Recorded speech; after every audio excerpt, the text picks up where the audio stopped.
Kofi was a young man from the village of Imani, where the fields stretched endlessly and the skies were always blue. Imani was known for its warm people and simple life, but to Kofi, this simplicity felt like a curse. Poverty was his shadow, lurking in the corners of every straw hut, and it haunted him every night as he lay on his mat, staring up at the thatched roof. "I will never be poor," Kofi often whispered to himself, clenching his fists. Never.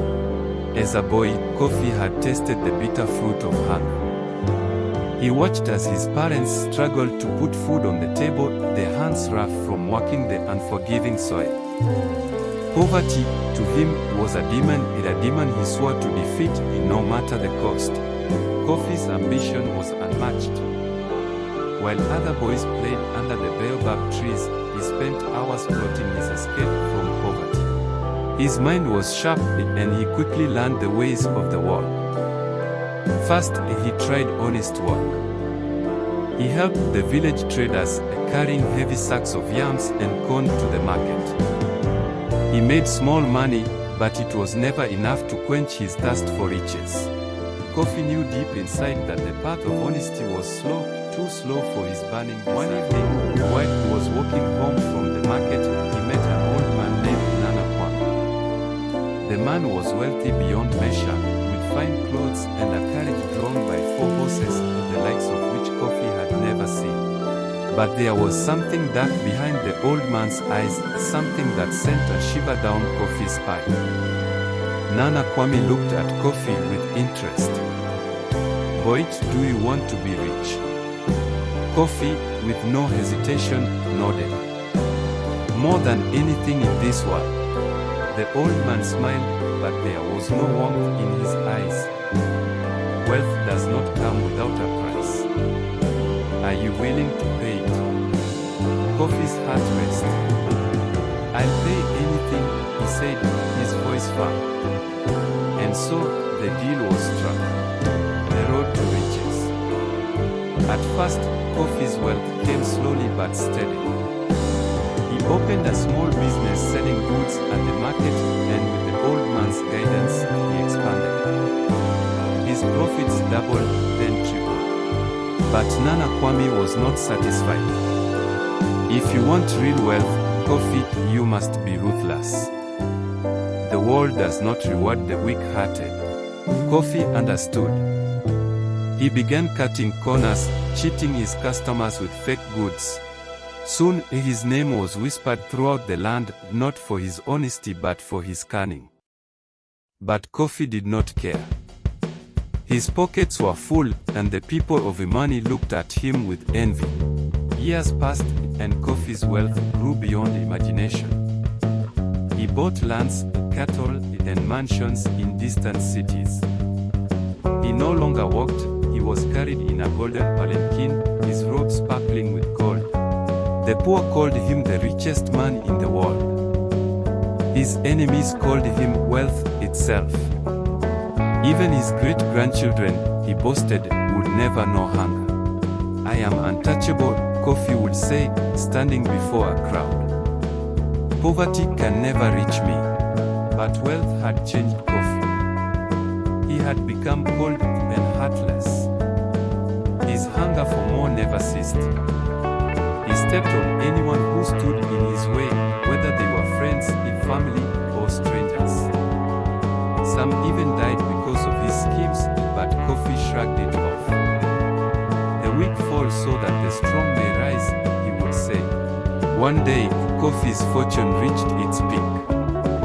He was now the wealthiest man in the entire land. His name spread far and wide, and people came from distant villages just to see him. He had everything he could ever dream of: power, riches, and respect. But still, he wanted more. Nana Kwame, now old and frail, came to visit Kofi one last time. He looked at the young man, now rich beyond measure, and sighed. "Be careful, Kofi," the old man warned. "Wealth is like the wind. One day it blows in your favor, the next, it can turn against you." Kofi laughed, dismissing the warning. I have mastered the wind, old man. Poverty cannot touch me. Nana Kwame shook his head, his eyes filled with a sadness Kofi could not understand. Even the mightiest tree can fall. The fall. It began with a whisper, a rumor that Kofi's business dealings were not as clean as they seemed. At first, no one believed it. Kofi was too powerful and too wealthy. But the whispers grew loud. His enemies, or those he had crushed on his way to the top, began to resurface. One by one, they plotted against him, seeking revenge for the wrongs he had done. Then, the unimaginable happened. One of Kofi's biggest investments collapsed. He had put all his money into a grand project, a bridge that was supposed to connect the two largest cities in the land. But the bridge was never completed. The money disappeared, and Kofi was left with nothing but debts. Panic set in. His businesses began to fail one after the other. People no longer trusted him. His name, once spoken with admiration, became a curse. His enemies struck at his weakest moment, spreading lies and deceit. Contracts were broken and deals fell through. Kofi tried to save what little he had left, but it was like trying to catch sand with his bare hands. Soon, the wealth that once flowed to him like a river dried up completely.